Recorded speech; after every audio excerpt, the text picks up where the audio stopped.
we look at the Yoga Sutras, the potential, the sheer potential of how much we can expand the capacity of the mind.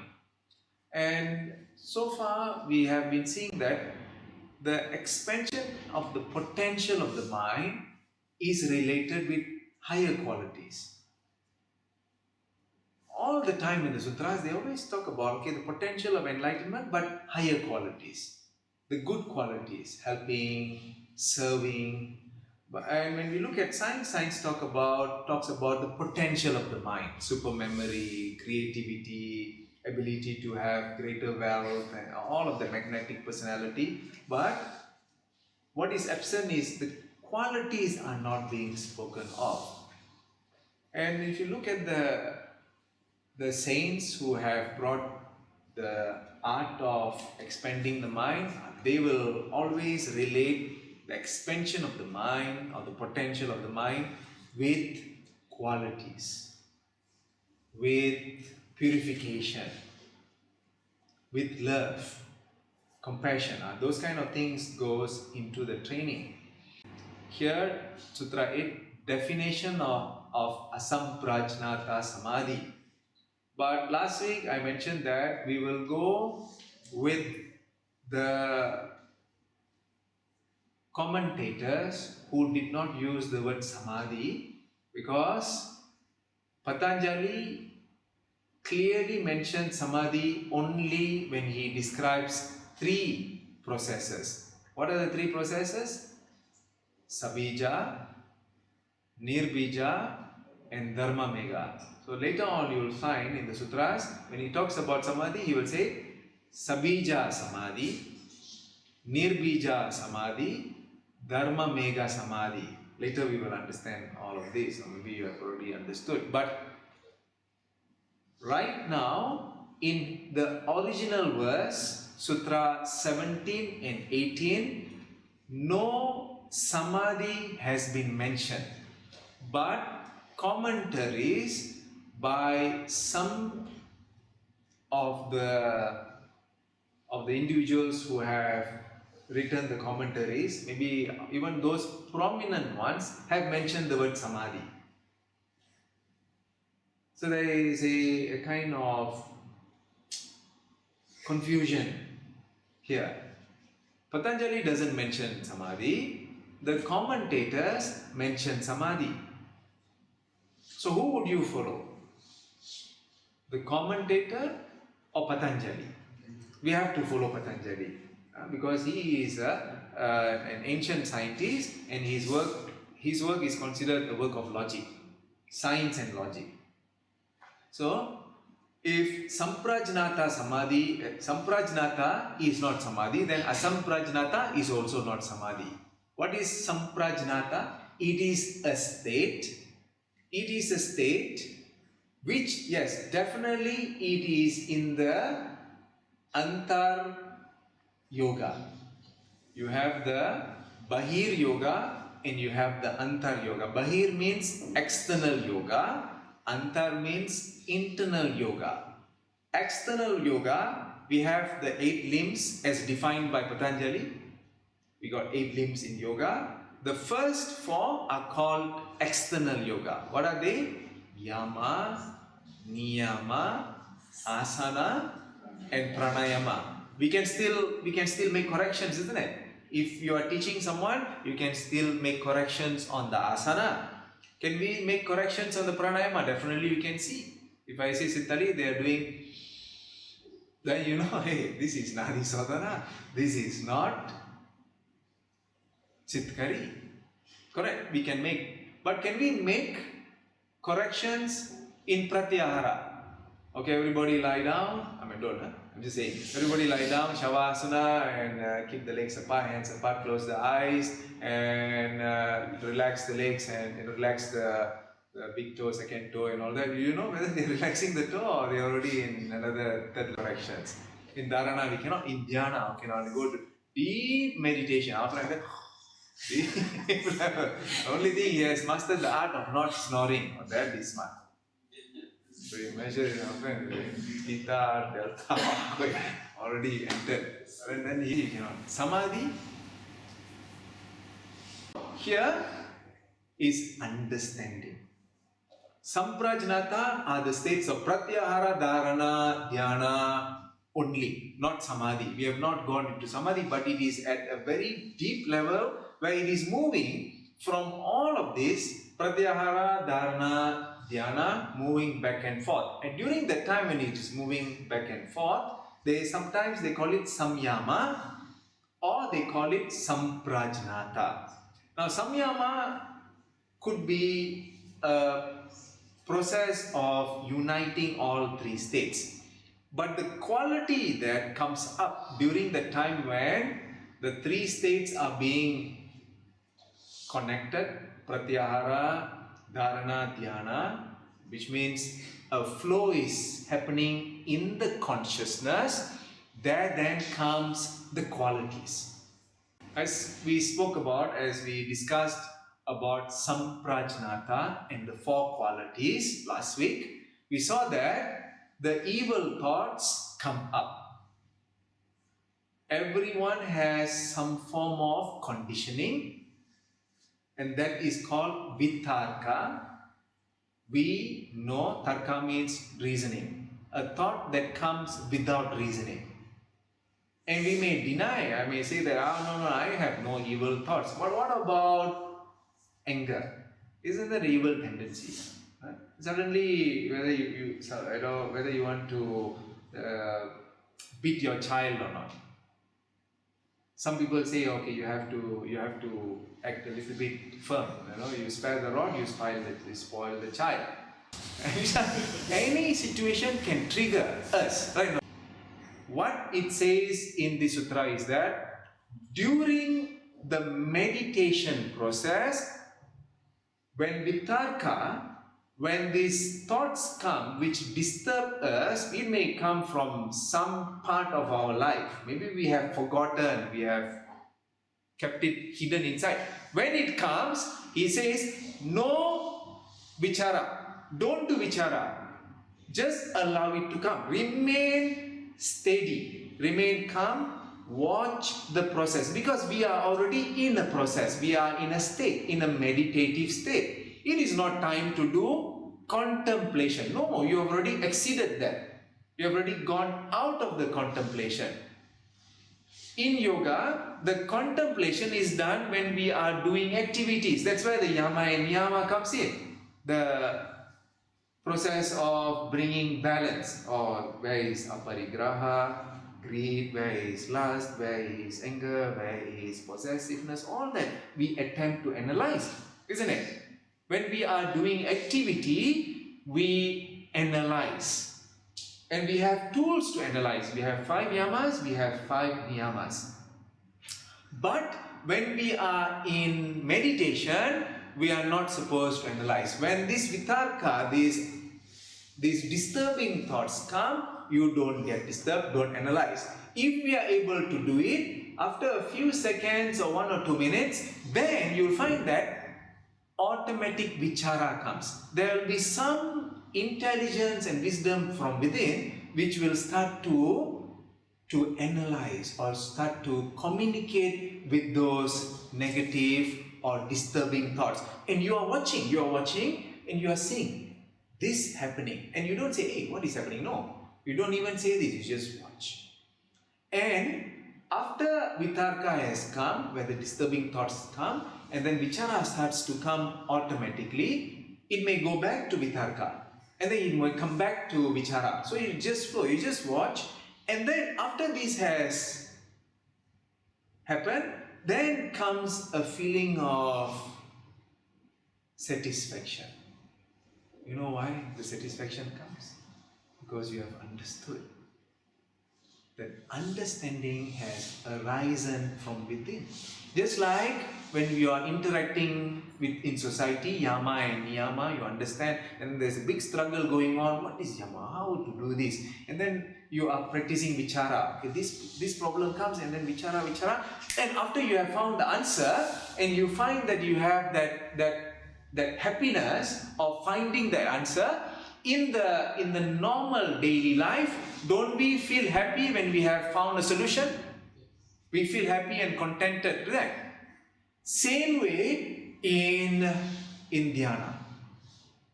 In samyama, in that flow, we also can find, but it is happening by itself. At no time should I go and interfere with my intellect. Then it comes back to normal state. Then the consciousness drops to normal states. In normal states also we have contemplation. But here, in samyama, in the state of meditation, it happens by itself. So ananda comes, vitarka, the disturbing thought, vichara happens by itself, and then you see it comes to ananda, and you start to feel blissful sensation, bliss. And then in that bliss, who is experiencing the bliss? Who is experiencing the bliss? You, isn't it? So that you becomes very clear. Who is experiencing, and it is at an absolute state, asmita. Asmita means I-ness, my, me, completeness. But when we are interacting in society, I'm doing, my senses are drawn out, thinking here, there, and then I practice vichara and I have this happiness, and that there is a contentment, and that I'm experiencing it, but that I may not be complete. Because at that moment, the senses are outward going. So that I can be related to somebody else. That my happiness of finding this is related to Roy or somebody else. Is related. But here, it is not related to anyone. Because you are completely by yourself. Pratyahara, senses have withdrawn. Vitarka, disturbing thoughts. And then vichara, contemplation, introspection, deliberation, reasoning going on, and then the mind finds at the deepest level its answers. There is a feeling of bliss arising, and then you are able to capture it absolutely, asmita. Then comes in between, as it is all happening, there will be points where almost like a complete, absolute void. But this void is not a void of emptiness. It is an absolute void. It is not complete emptiness. It is an absolute state where there seems to be no activity, and that is asamprajnata. Stopping, virama, pratyaya, content, no more, everything has stopped. Followed by, it could be after or during. This process can happen during samprajnata, when the mind is flowing up and down, or it can happen after. After you have attained asmita, where there is this complete contentment and bliss, then suddenly it goes out of that. But we have not reached samadhi. It just go out, the mind just disappears for a while, and you cannot describe that. It just disappears. At that moment, there is a lapse, but when we come back, we don't know how long that lapse was, where it came, and it is not describable. Impression, reminder. The other means what? That which is not samprajnata. The other means that which is not samprajnata. Not samprajnata means no disturbing thoughts, no reasoning, no vichara, no ananda, no bliss, no asmita, awareness. It just disappears. The other, anya, the other, because here there is no definition. Do you see any word asamprajnata here in the verse? The verse is there. Virama, pratyaya, abhyasa, purva, samskara, sesa, anya. Is there any asamprajnata? No, isn't it? So asamprajnata is a definition given by the commentators. Samprajnata was given. Remember Sutra 17? We have the word samprajnata. And Patanjali, when he comes to Sutra 18, he did not say asamprajnata. He just said anya. Not anyayam. Anya means what? The other. So he says, this is asamprajnata, these are the 4 things that happen, and then in between, when nothing seems to happen, when you are just out of that, a moment comes when you are out of that, that he says the other. And then the other, he says that there's no content. There's no vitarka, there is no vichara, there is no ananda, there is no vidya. None of this is there. I say ananda and udaya. Yeah, ananda and ashmita. None of that is there. Right? So that is that stopping the content of the mind, leaving a residual effect. Stopping the content of the mind. Tell me the sutra. Stopping the content of the mind. Chitta, vritti, nirodha. Correct? Stopping the content of the mind. Now yoga comes in. The definition of yoga by Patanjali is yoga's chitta vritti nirodha. Correct? That means you stop the content of the mind. The vrittis are no more. Here it happens naturally. So this state then is yoga. This state can be defined as a yogic state where during these moments in between samprajnata, where the mind seems to be not activated by or active through these 4 processes, it seems to disappear, and that disappearing into an unconscious conscious state, unconscious conscious state, you are still conscious but experiencing unconsciousness, thereby coming out, cannot be described. That then is considered yoga.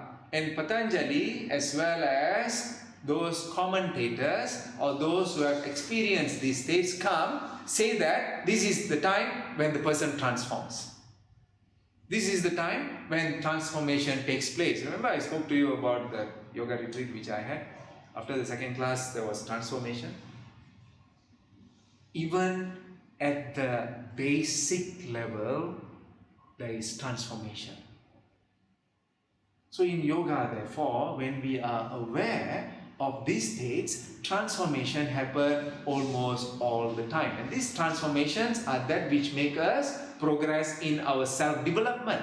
So therefore, remember when I mentioned just now, the saints pray that this happens to all, and therefore if it doesn't happen to this person this lifetime, they pray that they get an opportunity in the next lifetime, because they see that it's such a waste that the person is not achieving and experiencing these beautiful states. Because we are not in this world to suffer.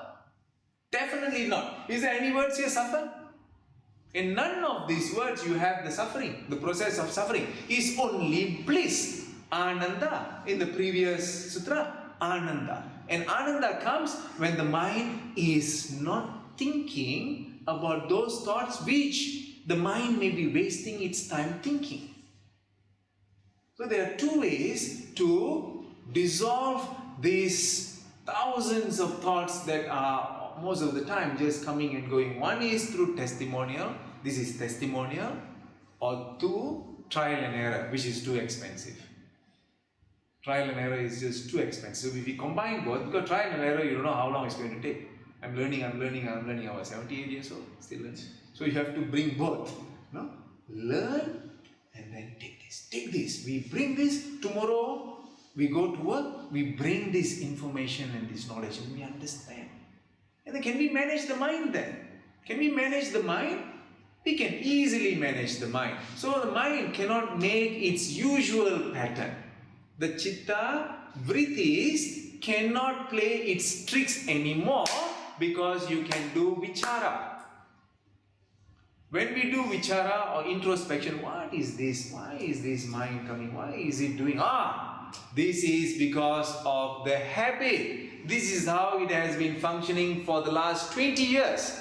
Now, with these practices, can you see the word practice there? Abhyasa. With continuous practice, I am able to. So you see the category of practice. One category of practice is at the Bahir, the external level, asana, pranayama, yama, niyama, and the other Abhyasa is at the antar level. So pratyahara, dharana, dhyana and samadhi also the practice continues. So you can see how remarkable the mind can be. The mind can be trained to go into training even at points where people say cannot be trained. In meditation also it can be trained. You just need to allow that experience to take place at different level. So right now, remember, when we are interacting, we practice vichara.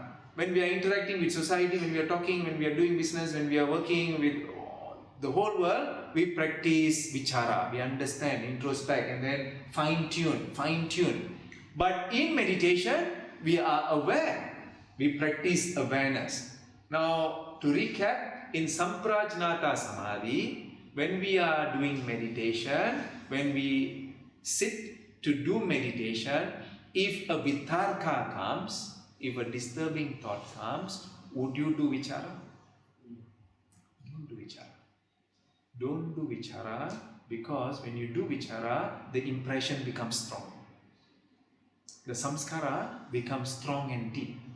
The vichara is done when you are interacting, when you are talking and that same thought comes, then you process it. But in meditation, you just watch. Vichara happens by itself. Watch. Don't participate, watch. And then as the solution comes, Ananda, watch. Don't even interact with Ananda. Watch. And then when you are absolutely aware of yourself and then absorbing it, samskara disappears. At that point, the samskara is scotched. What is samskara?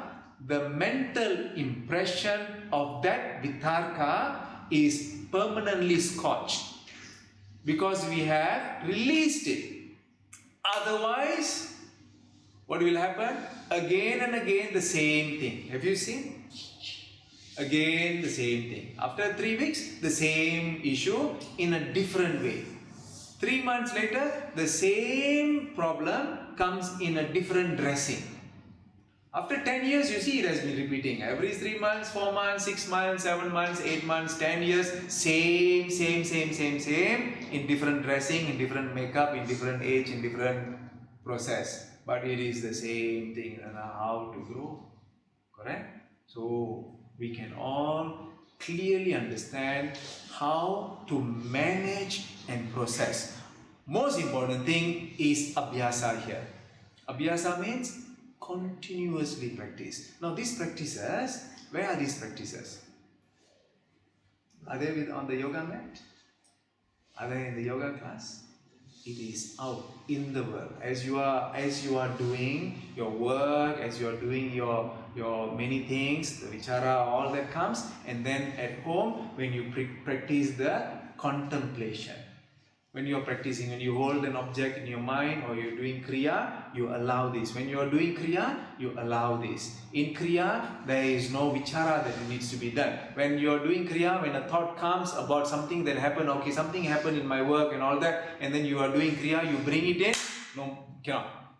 When you are doing your kriya, when a thought of work comes or some relationship issue or whatever that comes, as you are doing kriya, as you are doing, and you deliberately, consciously practice vichara or entertain it, then it is not asamprajnata.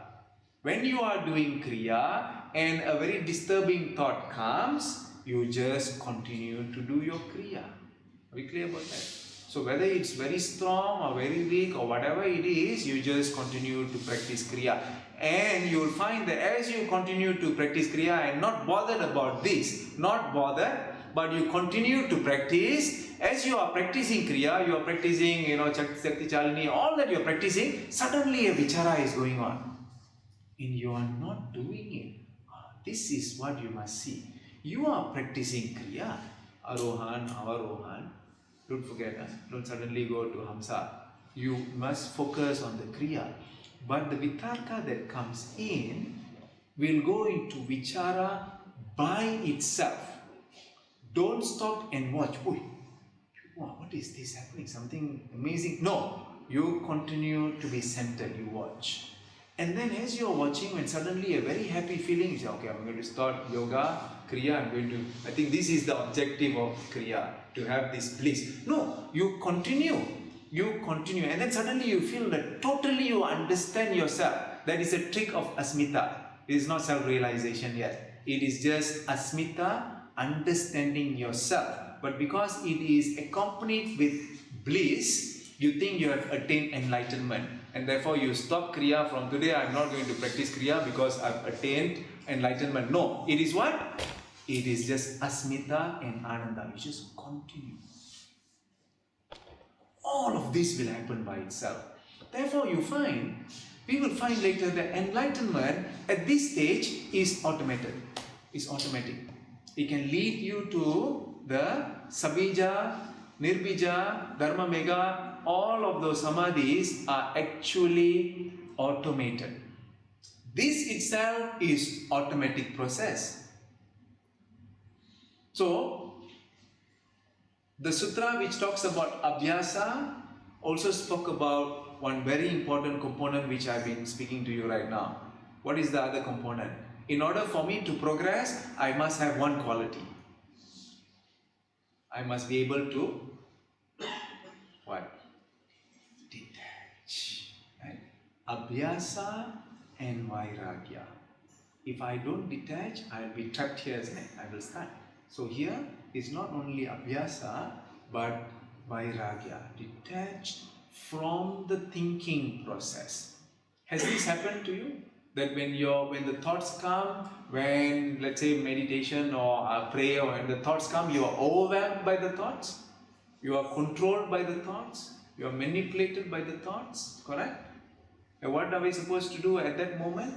We are supposed to detach and watch what is going to happen later on.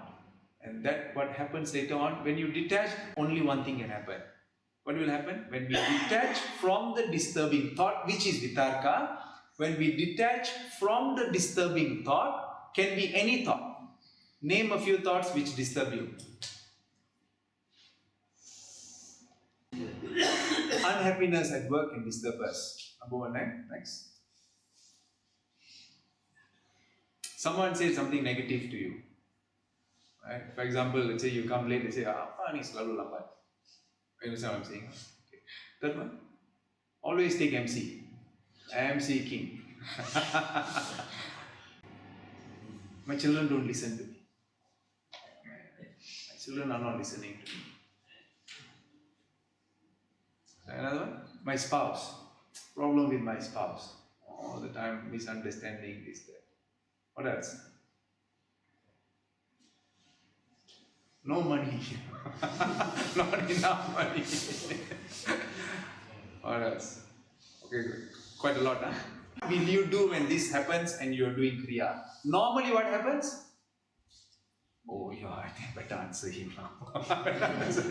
I better do this. Correct or not? Yes. But what is supposed to do? If we want to find solution, the solution is not stopping and entertaining and trying to do and trying to form a solution. No, that is not the solution. The solution is to ignore. In the meditation, I'm talking about meditation. During the meditation, I'm not talking about real life. Real life, don't ignore your boss. I'm going to be in this state, asamprajnata. He's telling you are in asamprajnata, then you'll get the letter. Permanently go, asamprajnata. Namaskar, thank you.